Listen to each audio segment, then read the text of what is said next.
Good afternoon. Are you normal? And is that a good thing?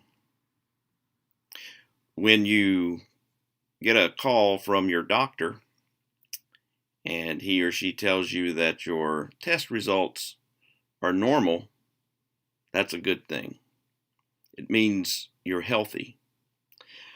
But some patterns of behavior may be normal for us, but they aren't necessarily healthy. Some ways of thinking might be normal, but they really aren't healthy for us. We've been thinking a lot about getting back to normal as the various government authorities and health authorities begin to loosen the restrictions that have been part of this this pandemic, the response to trying to slow down the growth of COVID-19. And so many of us are making plans to return to normal. And that got me to thinking about this idea of normal and what is normal, and is normal really good? You know, for some, greed is normal. For some, racism is normal. For some, abusing others is normal. For some, taking advantage of others and wielding authority in ways that are harmful is normal. For some, sexual perversity is normal. For some, living in fear is normal. Others, living in poverty is normal. For some, living in anger and cynicism is normal. For some, living with an overriding sense of guilt is normal. There are a lot of things in the world that are normal, but they aren't healthy. And some are downright ugly and disgusting and morally reprehensible ideas and behaviors that degrade the self, demean others, and debase society. It may be normal, it may be natural, but it isn't healthy. It's not good, and it's not right. Other normal things serve to keep us from becoming and being and truly reflecting the image of our Creator and enjoying the knowledge of His fellowship and of His Son, Jesus Christ. Really, when you stop and think about it, the message of the Bible is that the life of one who is truly seeking God, one who is a disciple of Jesus, it's about overcoming our normal impulses. It's about setting aside the lust of the flesh, the lust of the eyes, and the pride of life. John describes that as the way of the world. That is the world, and this world is perishing, and the things of it are perishing. And John says that's not healthy. It may be normal. In fact, to a large extent, that is how normality is defined. By being controlled by the lust of the flesh and the lust of the eyes and the pride of life.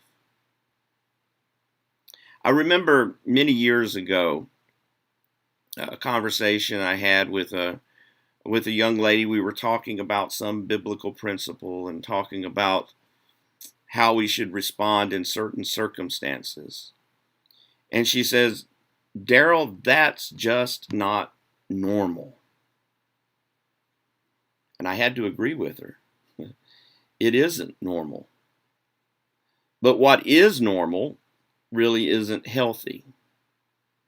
And so part of us examining what is normal is recognizing the darkness as darkness and choosing to walk in the light of God's truth and being like Jesus. You see, forgiveness isn't really normal. Patience isn't really normal. Loving our friend and our foe isn't normal. Speaking the truth with both conviction and compassion isn't normal. Giving the benefit of the doubt to someone who has hurt us or of whom we have become suspect, that's not normal. Responding to others with kindness isn't always normal. Living in and with grace isn't normal. Standing for truth while allowing God to be the judge isn't normal. Condemning sin while genuinely, actively, and actually loving the sinner isn't normal. Actually seeking to walk in another person's shoes, I mean really doing that, and understand their life isn't normal. Being a selfless, sacrificial servant who seeks glory from God and no one else isn't normal. But you see, all of those things describe Jesus. And the interesting thing is, Paul says about Jesus is that he did not consider it robbery to be considered equal with God. He was, in fact, God. He was equal with God. That was his normal. But he came down to earth to demonstrate for us what normal should look like.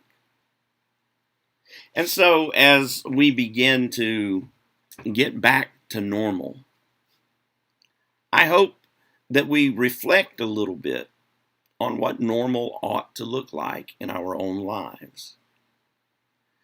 We ought to think about those patterns and those habits that are normal, that are not necessarily helpful, that are not genuinely a reflection of our Creator. And let's determine that we're going to be abnormal, that we're going to be like Jesus, because there aren't enough people who really are like him. So I'd like to leave you with that thought as we go into the weekend. And I'd like to take just a moment as a reminder for those who might not know that, especially for our church family here at Bostonia, that we will begin in-person worship at the church building. This Sunday, we're going to have a Sunday morning worship at 10 a.m. And we're going to kind of have a little Bible class too, but it's all going to be connected. It's all going to be together. There are some limitations. There are going to be some requirements, and we talked about that yesterday, I think it was. And we're posting it on our Facebook page, and we're trying to communicate that. But we are seeking to follow the guidelines that have been set out for safe reopening. And in part, that's about us looking out for one another, looking out for the most vulnerable. That was, of course, something that Jesus put a high priority on. And so we're going to seek to do that. We want to encourage you to be here. And, of course, to our elderly members, to those whose health might suggest that they are more vulnerable, we understand, and we in fact encourage you to take time, wait until you're comfortable, wait until there's more certainty regarding the the spread of this disease. And we're going to continue to love you and serve you and reach out to you. And we will be broadcasting live on both Facebook and YouTube. So we're going to stay connected. But we're getting back to normal.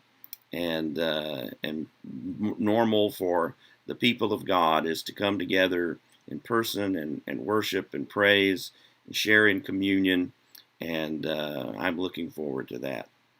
Again, have a great day. And if there's anything that we can do for you, don't hesitate to reach out to us. And God bless you.